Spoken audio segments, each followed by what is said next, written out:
네. 자, 우리 분에게 여러분과 이렇게 인사하겠습니다. 새해 복 많이 받으세요. 새해 복 많이 많이 받으세요. 새해 복 많이 받으세요.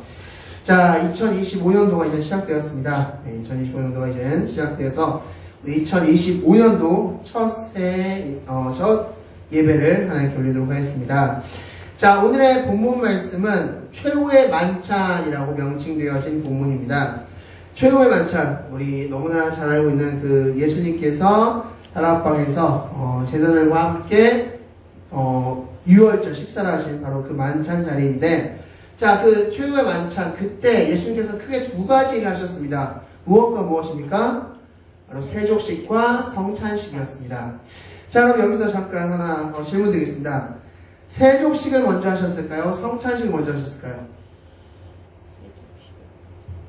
자, 사실 이거는 정확하게 우리가 100% 답을 얻을 수 없습니다. 왜냐하면 마태, 마가, 누가, 공관복음과 요한복음을 비교해서 봤을 때 정확하게 이렇게 하고 이렇게 했다라고 기록된 기록은 없기 때문에 사실 정확하게 알 수 없지만, 많은 성경학자들은 이런 순서로 하지 않았을까 싶습니다. 물론 이건 역시 일부분의 의견이고, 제가 지금 말씀드릴 건 일부분의 의견일 뿐이고 또 다른 의견이 있음을 말씀드리면서 그냥 간단하게 말씀드리겠습니다.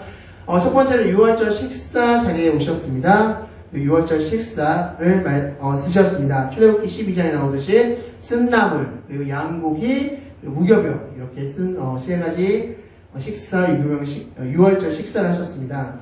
그리고 나서 이제 성찬식을 행하셨다라고 보고 있습니다. 그리고 성찬식을 하시고 이제 식사를 중간에 하시다가 일어나셔서 이제 세족식을 하셨다라고 보고 있고, 그리고 나서 세족식 이후에 가룟 유다에게 떡을 건네면서 나를 팔 자가 누구인지를 공표하셨고, 가룟 유다가 밖으로 나갔고, 그리고 그 이후에 예수님과 그 제자들이 밖으로 나갔다, 바로 겟세마네 동산으로 갔다라고 말씀할 수 있습니다. 자, 그렇게 6월 성찬식 그 다음에 세족식 했다라고 볼 수 있는데, 물론 이것은 정확한 건 아니고 이제 많은 성경학자들의 의견 중에 하나다라고 말씀드릴 수 있습니다. 중요한 건 오늘 본문에 관련된 질문입니다. 왜 예수님께서는 식사 도중에 세족식을 하셨을까? 왜 예수님께서는 식사 도중에 세족식을 행하셨을까? 자, 이것을 같이 말씀을 통해서 보도록 하겠습니다. 먼저 이 세족식이라는 것은 발을 닦는 거죠. 물로 발을 씻는 건데, 이것은 사실 특별한 행사가 아니었습니다. 이 당시에는.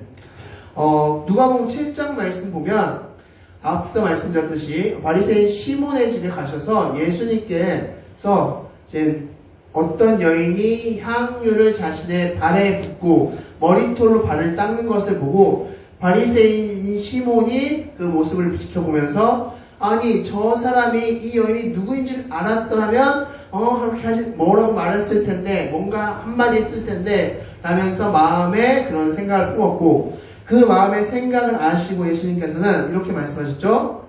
너는 내가 왔을 때 발 씻을 물도 주지 않았고, 그리고 입맛 주지도 않았고, 그리고 감람유도 붓지 않았다라고 말씀하고 있습니다. 즉, 이 당시에 손님이 왔을 때 그 손님을 대접하는 세 가지가 있었다면, 그것은 발 씻을 물, 그리고 입맞춤, 인사, 그리고 감람유를 머리에 붓는 것.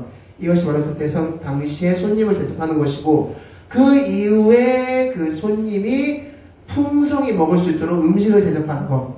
그게 바로 이 당시 손님을 대하는 방식이었다라고 말씀할 수 있습니다.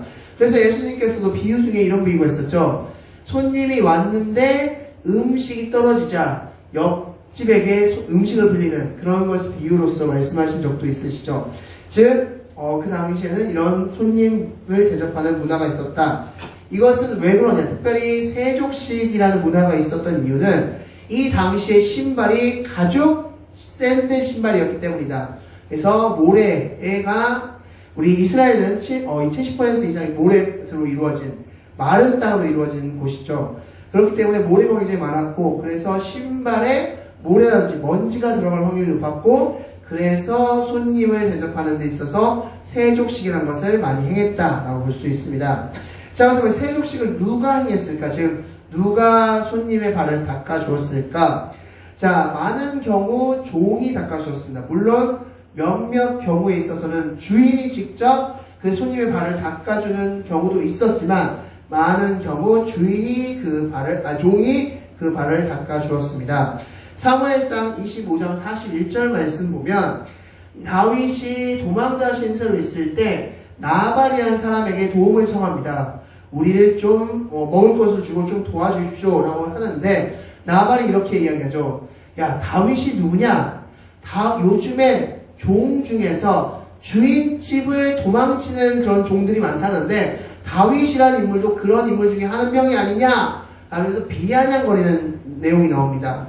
그 이야기를 다윗이 듣고 내가 이 나발을 해치우겠다라고 결심하고 나발에게 달려갔을 때 누가 그 앞을 막아섭니까? 아비가일이라는 나발의 아내가 막아섰고 그 아내로 인하여서 나발의 목숨을 살려줬다라고 말씀하는데 이 아비가일이 다윗 앞에 엎드려서 이런 말을 합니다. 나는 당신들의 발 씻겨줄 종입니다. 라는 이야기를 합니다. 즉, 이 당시에 발을 씻겨주는 일은 그 중에서도 가장 낮은 위치에 있는 종이 행하는 것이었다라는 것을 말씀할 수 있습니다. 그런데 그 일을 지금 누가 하셨다? 예수님이 하셨다. 제자들을 상대로 예수님이 하셨다라고 말씀하고 있습니다. 자, 4절 말씀 우리 다 같이 한번 읽겠습니다. 오늘 본문 말씀 4절 말씀 다 같이 한번 읽겠습니다. 시작. 저녁 잡수시던 자리에서 일어나 겉옷을 벗고 수건을 가져다가 허리에 두르시고 아멘. 자, 저녁을 막 잡수셨습니다. 유월절 식사를 하셨죠?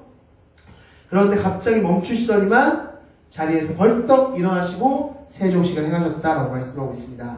자, 왜 그렇게 하셨을까? 우리 3절 말씀을 통해서 보도록 하겠습니다. 자, 3절 말씀 읽겠습니다. 시작! 저녁 먹는 중 예수는 아버지께서 모든 것을 자기 손에 맡기신 것과 또 자기가 하나님께로부터 오셨다가 하나님께로 돌아가실 것을 아시고 아멘. 자, 예수님께서는 계속 성찬식을 하시는 중에 유월절 식사를 하시는 중에 두 가지를 아셨다라고 말씀하고 있는데 첫 번째는 모든 것을 자기 손에 맡기신다는 것을 아셨고 두 번째는 하나님께로 돌아갈 때가 되었음을 아셨다라고 말씀하고 있습니다. 이 두 가지를 아셨을 때 행하신 일이 무엇이다? 세족식이다 라고 말씀하고 있습니다. 자, 그렇다면 이 두 가지를 아셨을 때 왜 세족식을 행하셨을까? 자, 이것을 이제 누가복음 22장 말씀을 통해서 우리가 좀 알 필요가 있는데 누가복음 22장 말씀에서는 19절부터 20절 성찬식을 하는 장면이 나옵니다. 자, 성찬식을 한 다음에 그 다음에 제자들은 어떤 반응을 보였느냐? 22장 24절 말씀 보면 누가 크냐라고 다퉜다라고 말씀하고 있습니다. 성찬식, 즉 예수님의 피와 살을 나누는 그 성찬식을 한 다음에 한 행동은 내가 크다 하면서 다퉜다는 것입니다. 자, 그런 상황이 펼쳐지자 예수님께서는 바로 세족식이라는 걸 행하셨다라고 볼 수 있는 겁니다. 즉, 지금 예수님께서는 곧 십자가에서 죽으시고 이 제자들을 떠나야 될 때가 거의 다 오셨습니다. 그런데 아직도 제자들은 누가 크냐는 변론만 하고 있다는 것입니다. 그런 제자들을 향해서 예수님은 세족식을 통해서 낮아져야 되는을 말씀해 주신 것입니다. 자, 이것을 말씀을 통해서 보겠습니다. 우리 13절, 14절, 15절 말씀, 우리 3절 말씀 같이 읽겠습니다. 시작! 너희가 나를 선생이라 또는 주라 하니 너희 말이 옳도다. 내가 그러하다. 내가 주와 또는 선생이 되어 너희 발을 씻었으니 너희도 서로 발을 씻어주는 것이 옳으니라. 내가 너희에게 행한 것 같이 너희도 행하게 하려 하여 본을 보였노라. 아멘. 나는 선생으로서 낮아짐을 보여주기 위해서 세족식을 행했다. 그러므로 너희도 낮아져야 된다. 라는 것을 말씀하고 있습니다. 그런데 여기서 더 질문 들어가겠습니다. 왜 낮아져야 될까요? 왜 제자들은 낮아져야만 했을까요? 자, 그것에 대해서 16절 말씀에서 이것에 대해서 말씀하고 16절 말씀 다시 해보겠습니다. 16절입니다. 읽겠습니다. 시작!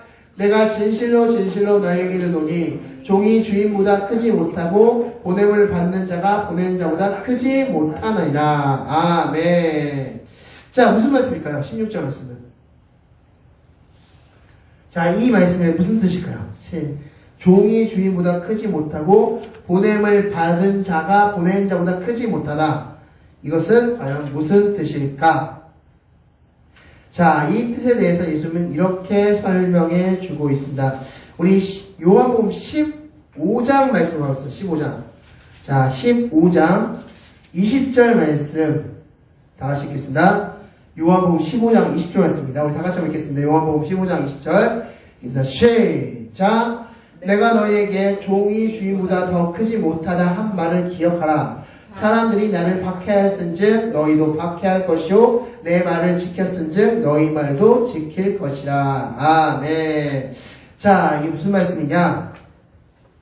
예수님이 박해받은 이유는 무엇이었습니까? 바로 하나님의 말씀에 따랐기 때문입니다. 하나님의 말씀을 순종했기 때문입니다. 그렇다면 제자들도 이제 곧 박해를 받을 텐데 제자들이 받을 박해 이유가 또 무엇입니까? 하나님의 말씀에 순종했기 때문이다 라는 것입니다. 즉 너희들이 겸손해져야 되고 너희들이 낮아져야 되는 이유는 너희들이 하나님의 말씀에 순종함을 통하여서 박해를 받을 것이기 때문이다 라는 것입니다. 즉 너희들은 낮아짐으로써 하나님의 말씀에 순종해야 되고 그럼으로써 너희는 또한 박해를 받을 것임을 말씀해 주고 있는 것입니다. 말씀을 해주고 있습니다. 즉 다시 한번 앞선 질문을 다시 드리겠습니다. 왜 제자들은 낮아져야만 했습니까? 하나님의 말씀을 순종하기 위해서. 그래서 낮아져야 됐고 그 낮아짐을 실질적으로 설명하기 위해서 행하신 것이 무엇이다? 세족식이다라는 것입니다. 너희들 낮아져야 돼. 왜냐하면 너희들은 이제부터 하나님의 말씀에 순종함을 통해서 내가 그러했듯이 너희도 박해를 받아야 되고 그 박해를 받음을 통해서 초대교회가 생겨나야 되기 때문이야 라고 말씀해 주시는 겁니다. 지금. 즉 하나님의 말씀을 따르고 하나님께 순종하기 위해서는 무엇이 전제되어야 된다? 낮아짐이 전제되어야 된다 라고 말씀해 주고 있습니다. 그렇다면 이 말씀을 우리에게 적용시킨다면 어떻게 적용시킬 수 있을까요? 우리는 2025년도 한 해 동안 이렇게 기도합니다. 하나님, 하나님의 말씀대로 살길 원합니다.